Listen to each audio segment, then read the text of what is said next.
اور دین کا نام رہ گیا رول ہے. جس کو بھی پوچھو کہتا ہے میں مسلمان ہوں, جس کو بھی پوچھو کہتا ہے مومن ہوں, جس کو پوچھو میں کہتا ہے میں عاشق ہوں. اسے عاشق کی ڈیفینیشن کا بھی نہیں پتا اور ایمان کی ڈیفینیشن کا بھی نہیں پتا.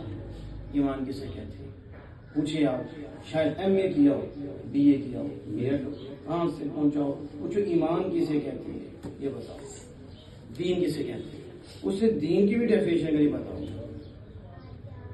دین کیا ہے, ایمان کیا ہے, اسلام کیا ہے.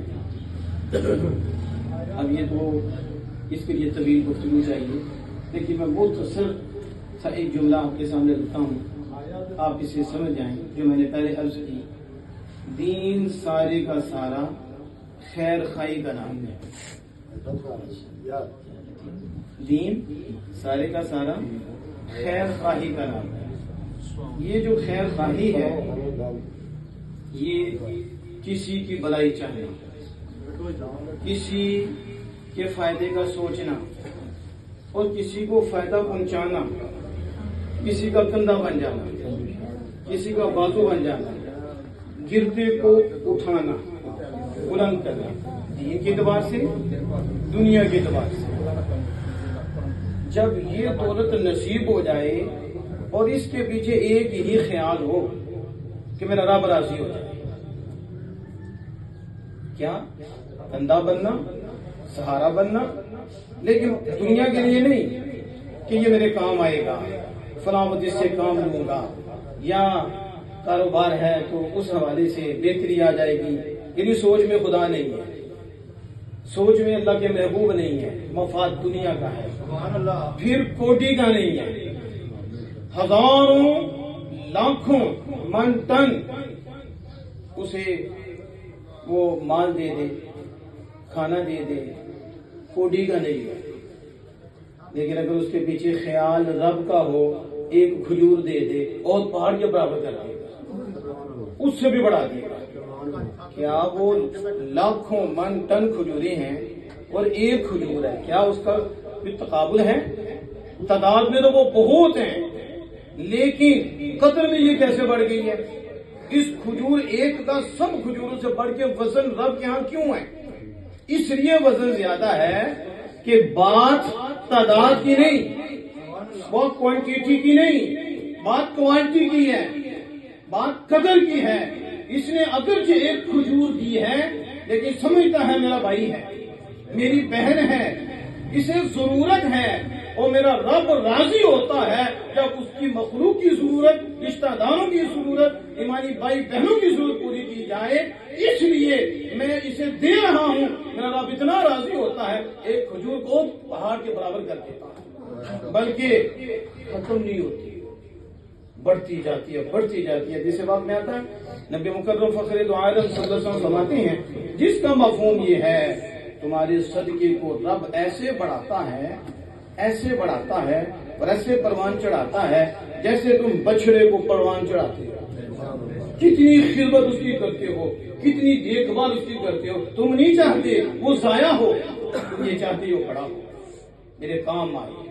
تو جس طرح تم اسے پالتے رہتے ہو, جب تم اللہ کی رضا کے لیے اپنے بہن بھائیوں کا احساس کرتے ہوئے تم اسے کچھ دیتے ہو, پھر خالق کائنات فرماتا ہے نہ سوچنا تھوڑا جو مل کے ختم ہو جائے گا, یہ عمل تمہارا باقی رہے گا اور بڑھتا رہے گا. اس لیے حضرات محترم, یہ جو محفل ہوتی ہے یہ کھانے کے لیے نہیں ہوتی, یہ احساس کی محفلیں ہیں. اور صرف احساس یہاں نہیں ہونا چاہیے, ہر جگہ ہی ہونا چاہیے. والدین کا احساس, بھائی بہنوں کا احساس, پھوپھو چچی خالہ ماموں مانی, یہ رشتے, ان کا خیال, خدا کی مخلوق کا خیال. پھر دیکھو اللہ عز و جل کتنا فضل فرماتا ہے.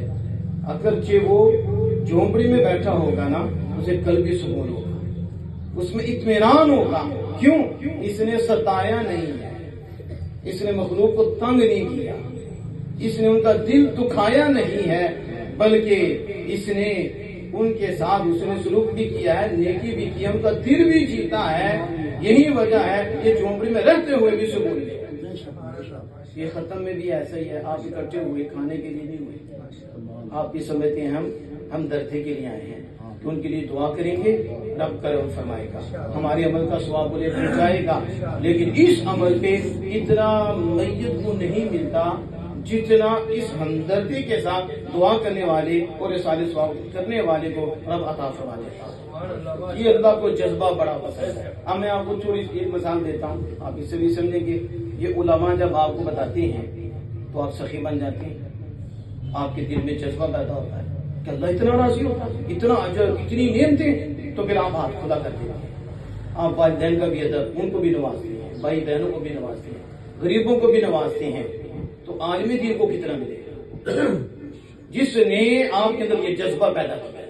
کتنا بڑا خیر خواہ ہے عالم دین، جو ہدایت کا ذریعہ بنا ہوا ہے، جو مخلوق سے ہمدردی کا ذریعہ بنا ہوا ہے، کیونکہ دین سارے کا سارا خیر خواہی کا نام ہے، اور خیر خواہی بانٹنے والے علماء کرام ہیں، وہ ہمارے سر کے تاج ہیں۔ اس لیے اللہ نے ان کو اپنی کتاب کا وارث بنایا ہے، اور آمینہ کے لال نے فرمایا نبیوں کے وارث انبیاء، کہ نبی وارث ہیں علم کے، اور علم عطا ہو رہا ہے علماء کو، علماء کے بانٹ رہے ہیں، اور ان کی جو تقسیم رب نے ان کو دیا ہے وہ انہوں نے آگے کی ہے، اس لیے ان کا قد بہت اونچا ہے۔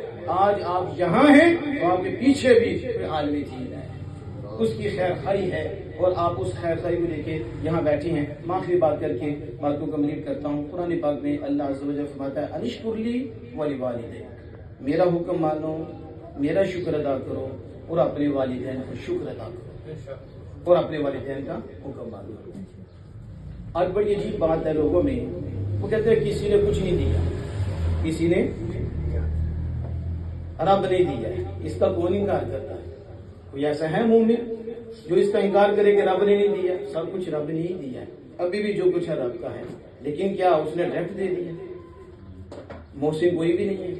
ادھر تو کچھ لوگ کہتے ہیں یہ بھی محسن ہے، یہ بھی محسن ہے، لیکن ہم کہتے ہیں جب تم گنوانے پہ آتے ہو تو کتنے محسن گنوا دیتے ہو، جب ہم بات کرتے تو ہم کا فتویٰ لگا دیتے ہو۔ ہم کہتے ہیں حضور، اللہ نے حضور کو ذریعہ بنایا ہے، اور اللہ کے بعد حضور محسن، اللہ ہی حقیقی محسن ہے، لیکن اللہ نے مجازی جنہیں محسن بنایا وہ رسول اللہ ہیں، پھر ان کے ذریعے آگے اللہ نے والدین کو بھی بنایا، محسن مجازی۔ اور آپ میں سے کتنے محسن ہیں جنہوں نے آگے دیا ہے، اور آپ کے اوپر بھی احسان ہے، تو اللہ کا فرماتا ہے میرا بھی شکر ادا کرو، اور والدین تو والدین محسن نہیں ہیں، انہوں نے کچھ نہیں دیا۔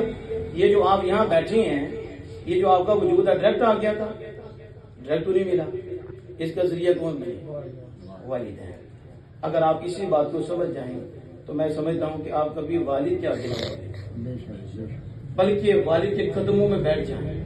وہ جو کہیں کہ جوتے بھی مار لیں تو ہمیں جوتے بھی مار دیں، یہ سب کچھ تو آپ کے صدقے ہی ہے۔ آج ہم یہاں جس مقام پہ بھی پہنچے ہیں، ابا جی اماں جی جس مقام پہ آج ہم پہنچے ہیں، آپ ہی کی وجہ ہے۔ کیوں؟ کیونکہ اگر میں ہی نہ ہوتا تو مقام کہاں سے ہوتا؟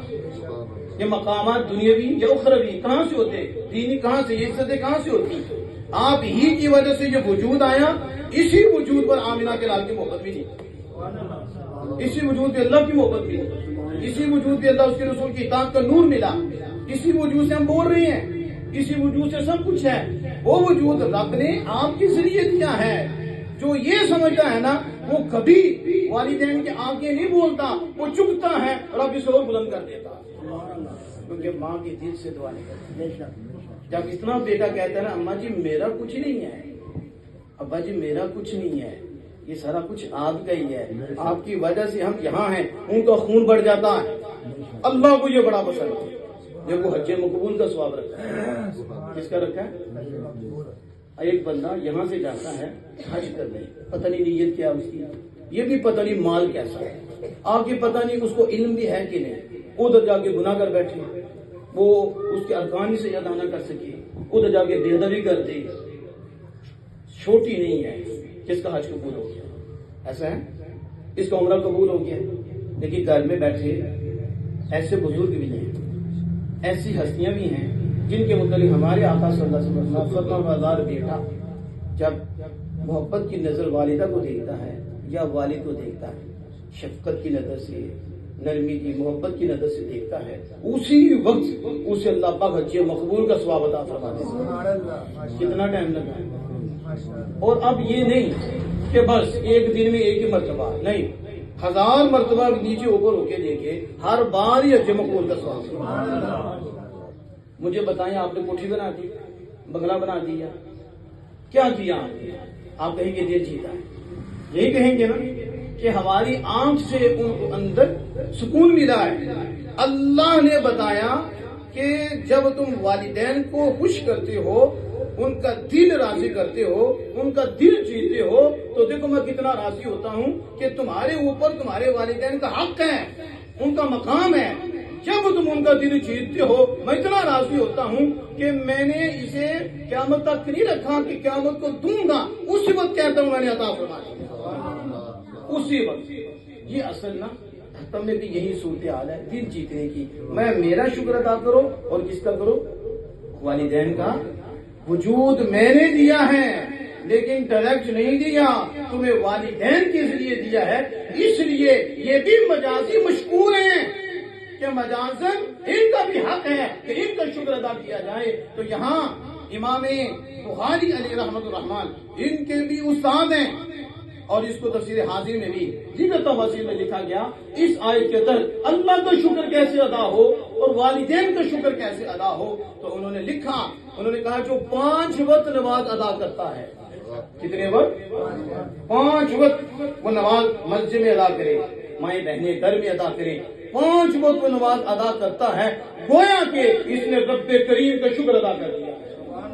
اور نماز پڑھنے کے بعد وہ ہاتھ اٹھائے اور کہے مالک میرے والدین کو بخش دے، ان کے تو میرے اوپر بڑے کرم ہیں، انہیں بخش دے۔ فرماتے نماز فرض پڑھنے کے بعد جب وہ والدین کے لیے دعا کرتا ہے، گویا کہ اس نے والدین کا شکر ادا کر دیا۔ یہ ایسا صدقہ جاریہ ہے کہ جو سال بعد نہیں ہوتا، 1 مہینے بعد نہیں ہوتا، بلکہ دن میں 5 وقت ہے۔